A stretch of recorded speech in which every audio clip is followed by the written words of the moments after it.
علی بھی اگلا سوال ہے، کیا قرآن حکیم کو جزدان میں لپیٹنا ضروری ہے؟ اور جب اسے دھویا جائے گا تو اس غلاف کا پانی کہاں پہ بہایا جائے گا؟ کیا آدمی اس سے گناہ گار نہ ہوگا؟ بس ساڈے کو لائی گلاں رہ گئی ہیں۔ جزدان میں نہ لپیٹنا ضروری ہے سر، کیونکہ جزدان میں لپیٹا ہوا قرآن کھول دے ہوئے بھی 5 منٹ آپ کو چاہیے اس کو بند کرنے کے لیے بھی۔ میں تو کہتا ہوں مسجدوں میں سے جزدان اٹھائے، آپ شوکیس بنوائیں، آگے شیشہ ہو، ڈسٹ پروف، جس طرح سعودی میں آپ دیکھیں پیتل کی الماریاں سامنے انہوں نے پلاسٹک، شیشہ پلاسٹک لٹکائے ہوئے ہیں، ڈسٹ پروف۔ جزدان میں نہ لپیٹیں۔ اور پھر اگلی بات یہ مصیبت کھڑی ہوگی کہ وہ جزدان کو دھوئیں گے، اس کا پانی کدھر جائے گا؟ سر جو کتاب و سنت کے اندر لکھا ہوا ہے جب اس پہ عمل نہیں کریں گے تو تھوڑا پانی نکلے گا۔ بالکل ٹھیک۔ وہ تو کسی نے نہیں سوال کیا، کوئی مسئلہ نہیں سر۔ کل کو آپ کہیں گے میں جب نہاتا ہوں تو داڑھی شریف سے جو پانی ٹپکتا ہے وہ کدھر جائے؟ یہ جو مسواک شریف سے جو وہ پانی تھوک بنتی ہے وہ کدھر جائے؟ اے سر شریف شروع اپنے کول رہنے تو تہاڈی کوئی شاید شریف نہیں ہے، وہ کوئی مسئلہ نہیں، آپ دھو سکتے ہیں، کوئی ایشو نہیں اس کے اندر۔ صحیح۔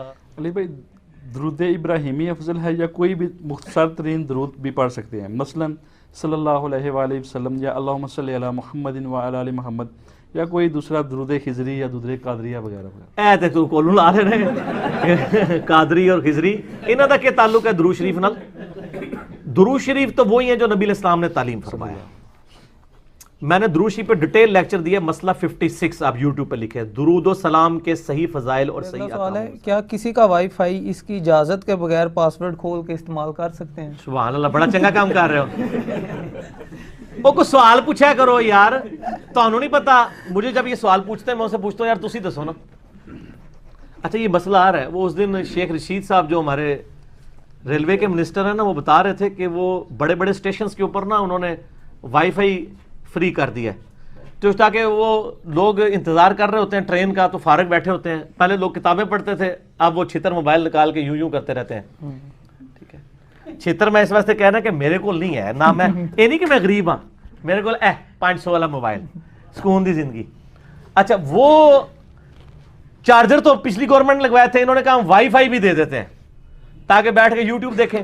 اب کیا ہوا ہے کہ پورے شہر کے غربا وہاں پہ جمع ہو گئے ہیں، وائی فائی تو بغیر پاسورڈ کے ہے، ٹھیک ہے، جن کے لیے ہے وہ تو بیچارے یوز نہیں کر پا رہے، اور 10 روپے کا پلیٹ فارم بھی کوئی لے کے تو 100 روپے کا وہاں پہ یوٹیوب استعمال کر کے یا 1000 روپے کی چلا جائے تو کوئی مہنگا نہیں ہے۔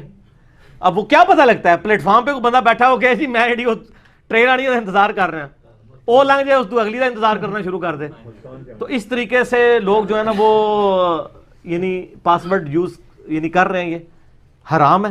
گورنمنٹ کا بھی کوئی اس طرح یوز کرتا ہے کسی کی اجازت کے بغیر، یہ حرام ہوگا۔